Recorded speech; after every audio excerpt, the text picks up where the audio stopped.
So this is a 2011 MacBook Air, which you can actually pick up for as low as $30 on eBay right now. And we're gonna be installing Linux on this thing. Why would we install Linux, do you ask? Well, pretty much because Apple stopped supporting this thing a long time ago. I mean, it is from 2011. Apple pretty much makes it unusable. At this point, it gets really slow. So I figured, let's try installing Linux onto it, because at least Linux is gonna give it life again. You know, it's gonna be usable again. You're gonna be able to browse stuff again. And you know, some of us might actually just have one of these laying around that we no longer use because we think that they're useless, because yeah, the same reason. So we're gonna be installing Linux on this thing, and I'm gonna walk you through the process and we'll see what it acts like. For the sake of simplicity, we're gonna be doing Ubuntu as our distro. Now you can try other distros. There are other ones that do work on this thing, but I'm gonna do Ubuntu because I like the user interface and that's just the one that I'm familiar with. First things first, we have to make our thumb drive to install Linux onto this machine. So let's go do that. All right, so the first things first, we're gonna go to ubuntu.com. Within Ubuntu, we're going to click on products and select Ubuntu Desktop. Now we're going to download Ubuntu Desktop onto our PC. So I actually have pretty good internet. I got the gigabit up and down, and it's taking a little bit longer than I'm used to. I mean, it is an ISO. It's only 6 gigs, but it shouldn't take that long. I assume it's like on their server side that this is why this is happening. But while we're doing this, we're also going to search for Balena Etcher, because we have to be able to write the ISO onto the thumb drive. And for this, Balena Etcher is actually pretty easy to use. So I already have Balena Etcher installed, but to get it, it's as simple as just going ahead and Googling Balena Etcher, download Balena Etcher. So you Google Balena Etcher is the first option, then you go to download Balena Etcher, and I'll click on that just so you can see what it looks like. Takes you to the bottom here. There we go, download Balena Etcher. We have Etcher for Windows, Etcher for Mac OS. It even has Balena Etcher for Linux if you already have Linux. So we're gonna download the one that is actually for Windows. Now, once you have your ISO downloaded and you have Balena Etcher downloaded, the next thing is to stick your thumb drive in there. Now, keep in mind, it is going to wipe your drive. So whatever you have on this drive, make sure you back up, because you're not gonna get that back. So we're gonna plug this to the computer and click a few buttons. All right, I'm gonna bring you in close so you can see the process of the Balena Etcher. That way you know that I'm actually doing something and not just telling you what to do. So come here, come here. All right, so once you have Balena Etcher installed, go ahead and open it up. It's gonna look just like this. We're gonna go ahead and flash from a file. Click on that, and we're gonna look for our file. I think I put mine in the desktop somewhere, like our ISO. And then we're gonna go to select target. The target selected is going to be the drive that you are using, so the USB thumb drive. USB thumb drive, mine is the Patriot one. Make sure that you select the correct one, because you do not wanna wipe your other stuff, and then click select the one that I just said. See, like there's the other ones, No, we don't want to do that. Those are my system drives and my data drives. So make sure you select the proper USB that you want to put it onto. Click select next, and then click on flash, boom. And then it's going to ask you to do, it's going to ask you for permissions, I guess. So now we're going to wait for this thing to finish. It should be rather quickly, hopefully. I'll let you know. It says estimated 2 minutes and 30 seconds, so we'll be back once that is finished. Now, if you guys haven't figured it out yet, I am very sick. I am trying to get better. I came back from CES and I caught something. I don't know if I caught it at work. I don't know what happened, but I've been out of it for like a week, a little bit over a week actually now. I'm taking meds and everything. I sound raspy, I sound strange, so please put up with me. My suave and nice voice will be back very soon. But let's get through this video, and hopefully I don't cough during the video. Yeah, is this thing done yet? We're at 48%, so yeah, we'll just come back once that's done. After it installs it onto the drive, it actually goes through a validation process, which also takes a little bit of time. So make sure that that finishes up before you do anything else. Flash complete, let's go.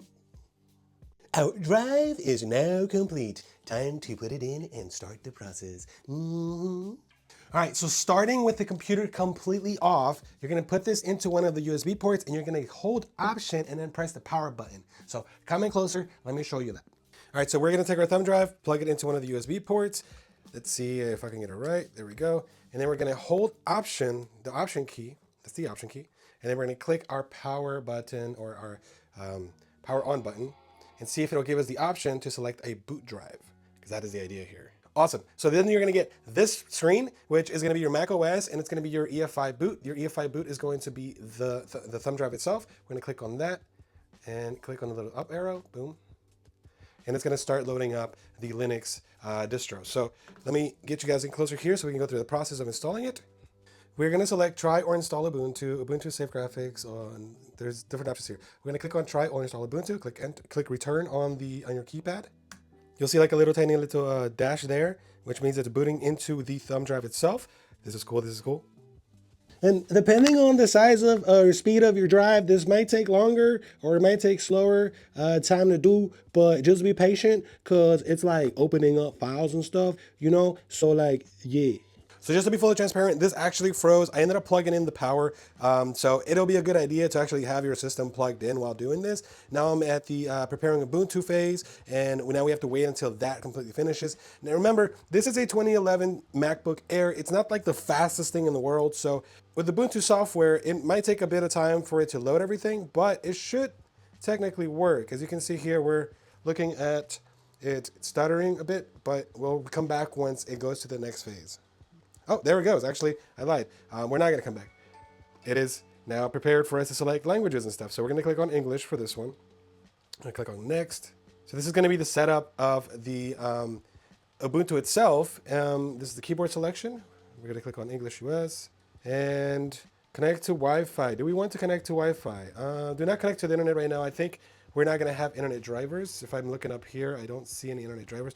Or maybe we do. Let me check. Oh, we do have internet drivers. We're going to be connecting to one of our connections here because that's good. That means that Linux automatically has the driver for Wi-Fi. So that's good to see.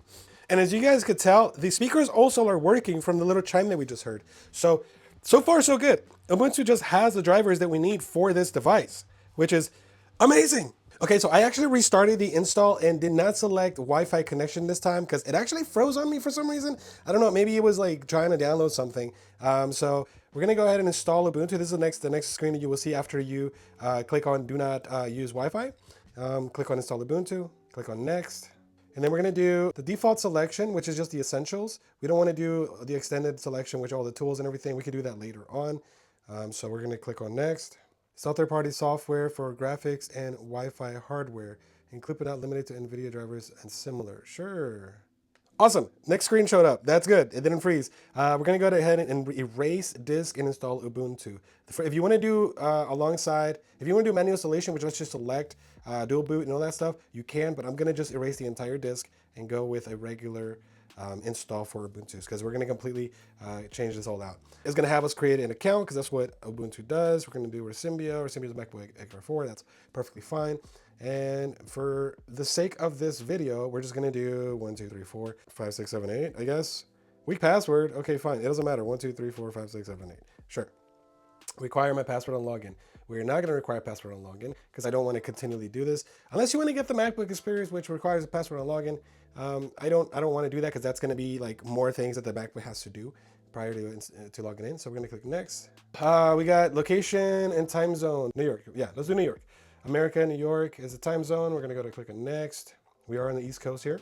Awesome, awesome, awesome. This is going to tell you what it's actually going to do. Ready to install. It's going to partition your drive accordingly. We're going to click install. Boom. All right, now it's starting to copy the files. All right, so now it's going to go ahead and take its time copying the files from the thumb drive onto the SSD on the MacBook Air. And once we are done with that, just be patient. It's going to take a little bit of time. We're going to come back to it and see where it's at. All right, so after a USB thumb drive change and a reinstall, we are here. I actually kind of left to go have lunch, and then I came back, and then we booted into this. Actually, no, I'm lying. We actually restarted it because it booted into the test Ubuntu thing on the thumb drive. So I took the thumb drive out, restarted it, and then boom, here we are. So it says, welcome to Ubuntu 24.04.3. So we're good on that. Let's click on next to see what this does. Ubuntu Pro, we're not going to do any of this. We're going to skip everything. So we're here. It installed properly. The first thing that I'm going to do, though, is to see if the audio drivers work and the Wi-Fi drivers work because those are very important. On some installs, on some computers, they don't actually work right after installs. We're going to click on here on the little audio icon where the battery is. And it looks like it does have Wi-Fi detection. So we're going to log into our Wi-Fi and see if we can get a video playing for you. All right, so we do see that it automatically off just the install. I haven't updated anything. We are connected to the Wi-Fi. Let's open up a Firefox page and see if we can get a YouTube video playing to see how well this actually works. It looks like we ran into a little bit of an issue here. It does seem like it froze for some reason. Let me plug in my computer back in to make sure that it's not just that. So we're actually going to open up a terminal here. Oh no, we're frozen again. Interesting. It installs, but now I have issues with it freezing. Okay. So we are actually going to try to update all the files on here. So we're going to do sudo apt update. And oh, let me make sure it's connected to the internet again. We're going to go ahead and turn that on. Make sure that connects. And then we're going to hit enter. Password for me is going to be 1, 2, 3, 4, 5, 6, 7, 8 for this is a demonstration. And it looks like we are frozen again. So I think there's something going on with the actual Wi-Fi chip. So let me try something different here. So the computer actually seems to freeze whenever I connect to the Wi-Fi. So I'm not going to connect to this Wi-Fi here, but okay, so it failed to reach the servers because obviously I'm not connected to the Wi-Fi. So I'm going to avoid the onboard Wi-Fi. I'm going to plug in this little thumb drive here that is going to allow me to get a separate connection and see if that works. Okay, so we've disconnected from the onboard Wi-Fi. We've now connected to the regular Wi-Fi. You see how we have two different ones? The PCI Wi-Fi is going to be the one on board. The one that I'm connected to now is going to be the adapter here. And this might work now. Let's try again to see if it'll freeze. We're going to open up a terminal. Let me check. Actually, you know what? Let's see if just Firefox works, because Firefox was also freezing when we were on the other Wi-Fi. So let's see if this just doesn't freeze. So far, so good. Let's go to youtube.com. It looks like our onboard Wi-Fi is causing problems. So we're going to try to update everything, but the audio on this works already, as you can see. It is very loud, so that's good.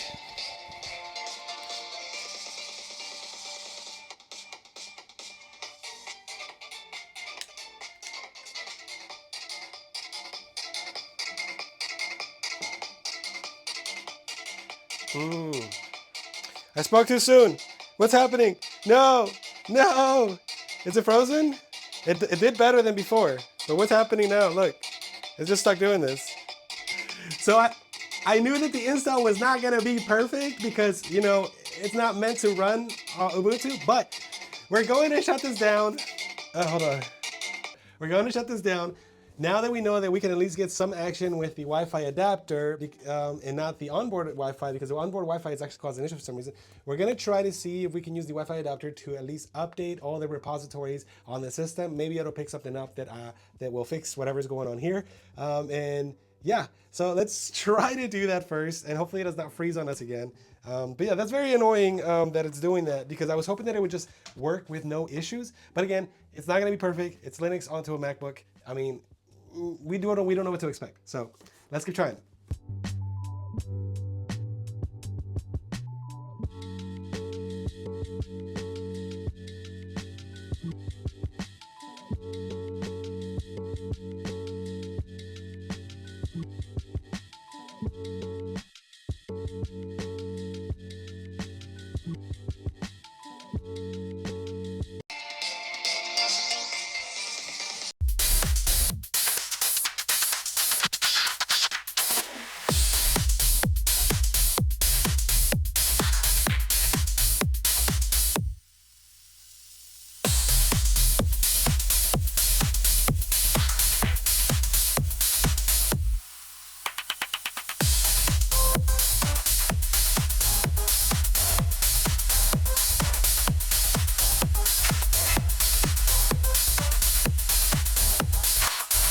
All right, so we did figure out what was causing the freezing. Now the freezing is actually the onboard broadband something Wi-Fi card that's in here. It's actually not supported by Ubuntu. So whenever you try to use it to connect to the internet, whether you're on anything or not, after a while, the computer just completely freezes. But I tried to see if I could find like an adapter change somewhere, something on eBay, so I can just swap it in, and I couldn't find anything. I didn't have anything on hand, so what I ended up doing is I just ended up leaving the little adapter in. This little Wi-Fi adapter, the TP-Link AC600, which I'm going to leave a link down in the description below. And you know what? I don't mind using it with the adapter installed, because with the adapter installed, it no longer freezes. And you know what the best part is? The best part is that it works. And the fact that it works, it's what matters, right? Because right now, boom, still running. I've been running this for like an hour because I wanted to make sure that it worked. Ooh, that's loud. But I've been running this for like an hour and I wanted to make sure it worked just with this thing. So we know for sure that the Wi-Fi card on board is what is causing the problem. And if we actually look at when you go into the additional drivers section, the additional driver section on the computer, boom, and it opens up, we can see that the card inside the system is actually a proprietary card. So additional drivers, and it's gonna search, and it's gonna tell you right here when it comes up, where it says Broadcom Inc. and subsidiaries, BC something something, letters and stuff. It is an Airport Extreme card that's on this MacBook. It is a proprietary hardware that this is not supported by Ubuntu. So we can't use the onboard Wi-Fi, but that's okay because nowadays these little things are so cheap and you know, it comes in a little tiny thing like this. It doesn't cause any problems. There's not huge antennas or nothing. So this is perfect. And I am down to using it just like this because it works. Okay, so here, let me hear it again.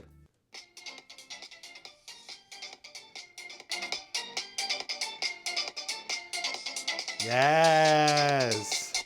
That's what I'm talking about. New life to a 2011 MacBook Air. That's crazy because this thing is $30 on eBay right now. $30. Think about this. For $30, you can install Ubuntu, and now you have a computer that works with, of course, a little adapter. But you can surf the web. You can do things. You can type things. You can do things and other things and among this things and that things. So for $30, and of course, this thing. So, okay, a little bit over $30. I mean, we're talking about like maybe a $15 piece. I think these are $15, right? Something like that. Mm-hmm. We'll put it down in the description below so you can see it. You can have a working laptop and you don't have to go out and spend hundreds of dollars to have something that you can just use. And you know what the other cool use for this is? If you have children. I don't have kids myself. I wish I did. At some point I will.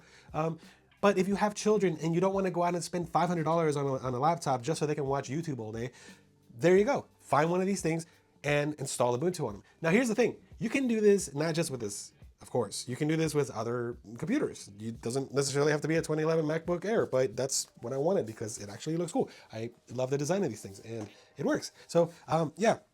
But you can do this with other machines as well, whether they're older or not. I mean, 2011 is a pretty long time. And those of you that are experts at Ubuntu, of course, I tried doing the upgrade thing for the entire system. I tried doing the same thing for the drivers alone. And no matter what I tried to update or uninstall or deactivate, whatever, it still did not work. It actually still froze after I stopped using the proprietary driver and went to just like a regular driver. As long as I used the onboard Wi-Fi card, for anything, the system would freeze after about 5 minutes. So of course, with any new thing, there is going to be a learning curve because Ubuntu is not like Windows where you can just like right click on something or download something easily. You have to use the sudo commands and other things. So I would probably go and start looking up those commands in case you want to download certain apps or update certain apps or do certain things with your new Ubuntu MacBook Air.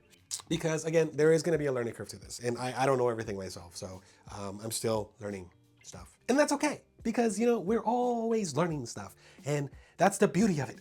You expand your knowledge, and then you're like, yo, I know how to sudo apt upgrade, sudo apt update, sudo something something something. Oh, the other thing, as you notice, so speakers work, the screen works, and all that cool stuff. It charges fine. The USB ports work, so that's ideal, right? You need the USB ports to work. So to me, it's a fully working laptop now. Yay! So anyways, enough ranting on.